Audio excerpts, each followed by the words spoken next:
Okay, I'm hitting the right buttons. Thank you, Madam Chair. Appreciate it. Well, certainly an interesting conversation today. I've had to dip in and out because of other things going on, but as a California member with the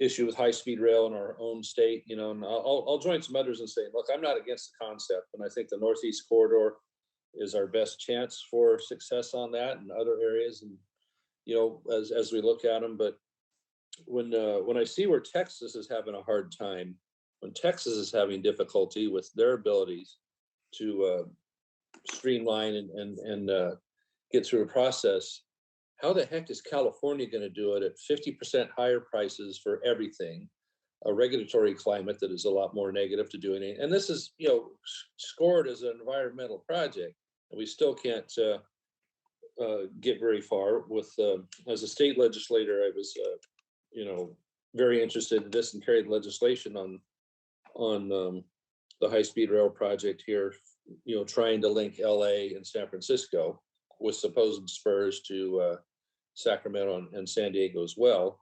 And it's fallen far short of what the voters were told when it was placed on the ballot for them to decide by a narrow margin, 52 to 48% years ago. And so legislation I had was, two of them was to say, stop spending until you have a plan, because they didn't have a plan for the route, how they're going to line up the property. They still don't have the property. And this is 12 years after it passed, and they're way behind on all their deadlines. Then later on, they told us, well, this is going to provide 1 million jobs. They sat there with a straight face and said 1 million jobs.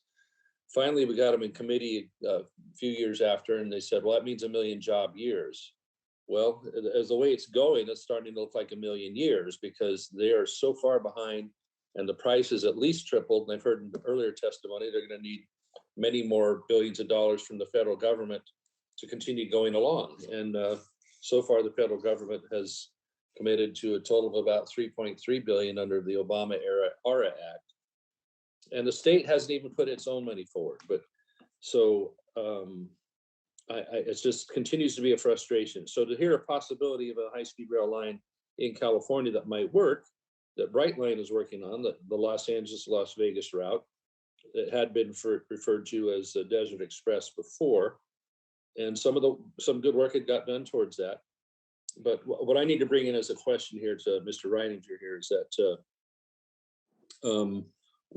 I used to also chair back in 2016-18 in our Natural Resources Committee, the subcommittee on tribal affairs for the U.S. You know, and so we have concerns there that that the so far undefined routes through the area could be going through some burial areas and cultural sites of their ancestral lands that hasn't gone through what's known as a Section 106 review process. And so I want to hear from those on the panel that have an interest, especially Mr. Reininger. What can we do to allay this concern? Because I don't think you want to have the negative that's going to come from this later, and that we don't want to be doing things that aren't sensitive to taking care of those issues. Like up in my north part of the state, we've had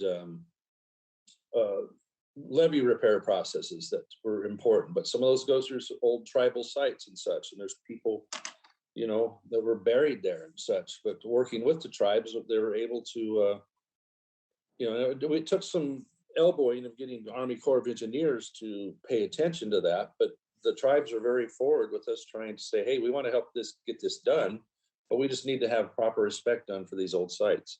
Same thing here. What can we do better to allay some of the concerns of the tribes that are along the route there, and the cultural areas, the burial areas, it might be, whatever it is, and get a proper review that doesn't take forever. Rep. LaMalfa, we're going to run out of time here soon, so can we allow the panel to answer the question? I'll stop there. Thank you. Thank you. Yep. So I think that was pointed towards me. Thank you for the question, and I'll try to be as brief as I can, because I know time is running out here. But clearly, we respect the process that's in place. The environmental review processes are well established. The kinds of investigations that are necessary are clear, and we're following those processes completely in everything that we're doing. The tribes involved here are definitely a stakeholder that would have a voice in the process, and we encourage the continued engagement with them to execute the process under the guidelines that are in place by the regulatory frameworks.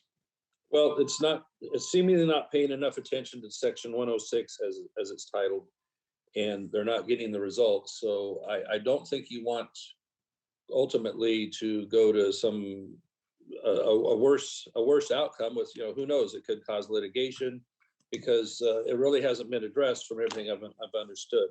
So I think, and the FRA needs to be helpful on this too.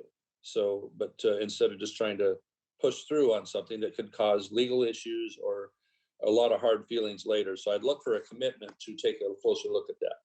Absolutely. Thank you very much. Thank you, Madam Our Chairman. next speaker is Representative